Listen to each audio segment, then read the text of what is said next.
Greetings. This is Colie Aziza with Mariama Learning, where we support early learners' needs. So I just wanted to do a follow-up to the first video I did about child fine. Child fine is federal regulation under the Individuals with Disabilities Education Act. And I really just wanted to make that video to so parents would know that there is a resource available to you if you suspect that your child has a learning need or delay. That's a time when, you know, it can be very overwhelming, and I just wanted parents to know that there is a resource that is available to you nationwide, wherever you live across the country, where you can have your child assessed for free. You can also, of course, it's all up to you. You can get private, you can go to a hospital or a private clinician and have your child assessed as well. That's up to you. Sometimes your insurance covers that. But I wanted you to know that this, as of now, this resource is available to you. Now, what I didn't, I was very broad with it, and I didn't really get specific about it.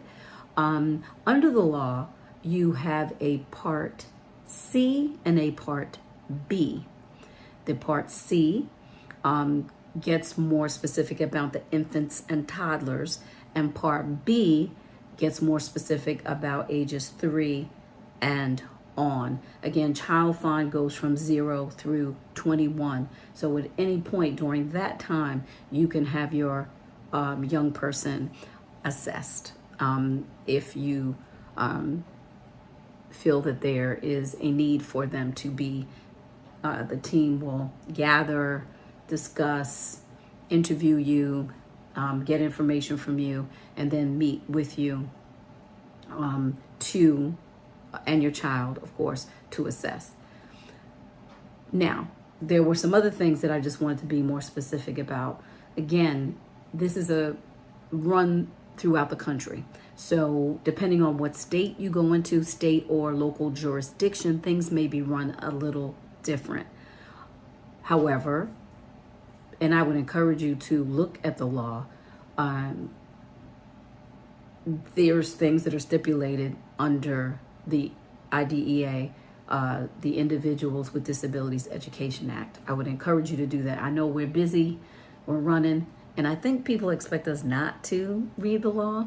So, but it is there, and it is for you to access. You can go online and access it.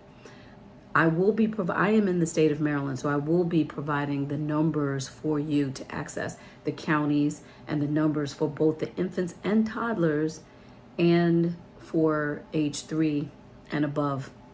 I will be listing that for you to be able to call if needed.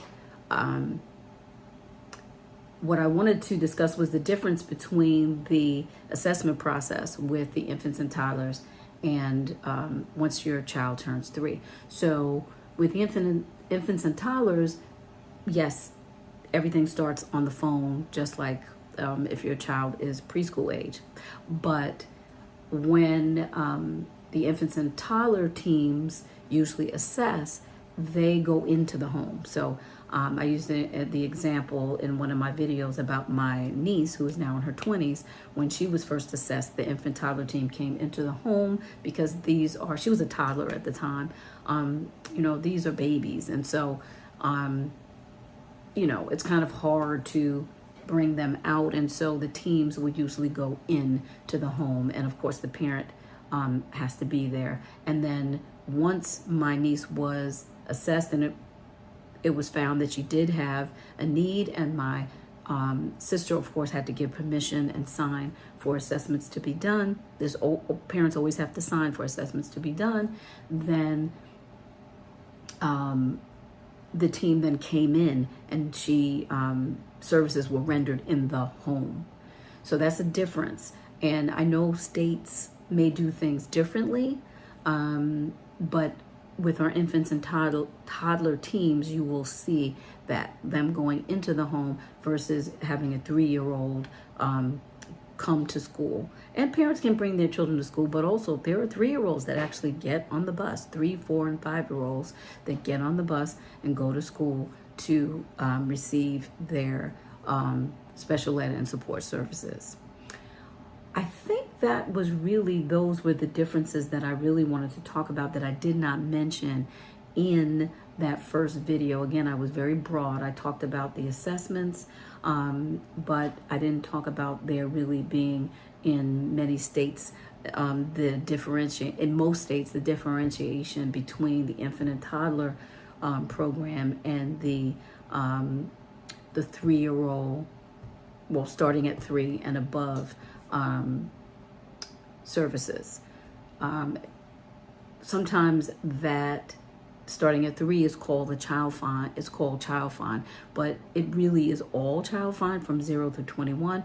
However, there is a differentiation between the infant and toddler program and once your child turns 3, and even on when there's a continuum of services, if your child is moving from an infant and toddler program into and turning 3 and continuing services, they will say, the infant and toddler team will say, we're moving from part C now to part B. And so I don't know if parents always get why they use that terminology, but that is the reason why they say it, because in the law there is a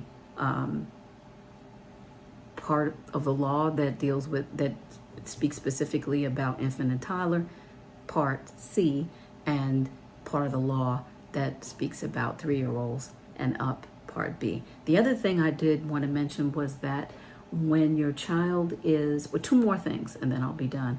When your child is, let's say, already at an elementary school and the parents see that there might be a need, you can always go to the school team and, of course, discuss it with the teacher. And then there are school teams, which consist of your school psychologist, special educators, maybe occupational therapists, speech language therapists, physical therapists. So you have a school team that then can address whatever your concerns may be or what the teacher's concerns may be, and you can come to the table. Of course, the parent is always a part of the team and discuss. And once the children get older, once somebody is like 16, maybe even whenever the team feels that the child is actually able to sit at the table with them.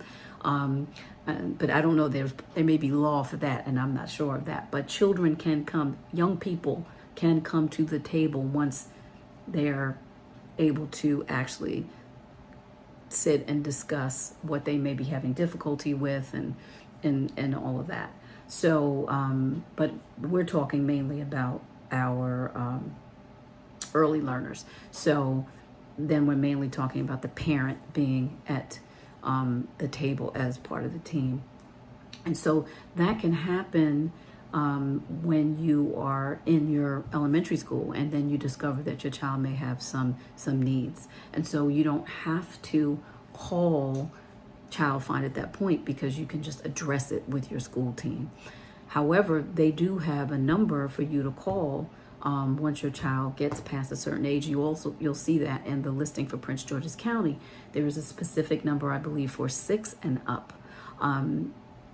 And Child Find is also available to our parents who or have their children in private school and who are homeschooled. So you may suspect that there is some sort of need, and you still may want your children to be assessed. And you don't have to go to a private clinician. You can access that resource from your local public school. So that's important to know. And I don't know if everybody knows that. So I just wanted to just share that information and clarify, because again, when I talked about Child Find at first, it was very broad, and I didn't really I talked about the infants and toddler program, and there being a difference in that there's a difference. Once your child has been assessed and a need has been found, then the team will recommend a plan for that child, and that there's a difference in that there's a difference between that and what is recommended for the 3-year-old once a need has been found. But I didn't really talk about, there being different numbers to call. I didn't talk about the difference in the way the services might be rendered and the way the children would be assessed. Like I said, the infant and toddler team many times goes into the home versus the 3-year-olds and older, or that preschool age, the parent having to bring the child to where the child find team is. So I just wanted to get more specific about a lot of that, because I feel like if I'm giving you information, I need to be as clear as possible, because I'm here really to support you and make things easier and not to confuse you. So again, this is Colie Aziza with Mariama Learning, where we support early learners' needs, just giving you some information, more information about Child Find. And the next videos will be specifically, I'm going to go in and talk about the IEP, and then I'll have my sister give you some information about the infant and toddler, the IFSP. But since I know the IEP, I'm just going to go ahead and roll right into that and give you just some of the important parts, I think, on that. I mean, the whole IEP is important, but just really point out those important aspects that I think, just in my experience, parents really want to make sure that they are a part of that, the creation of goals, let's say, and in the discussion of the services and all of that. So we'll get into that next time, and we'll be back real soon to discuss more about the special education process. This is Colie Aziza with Mariama Learning, signing out.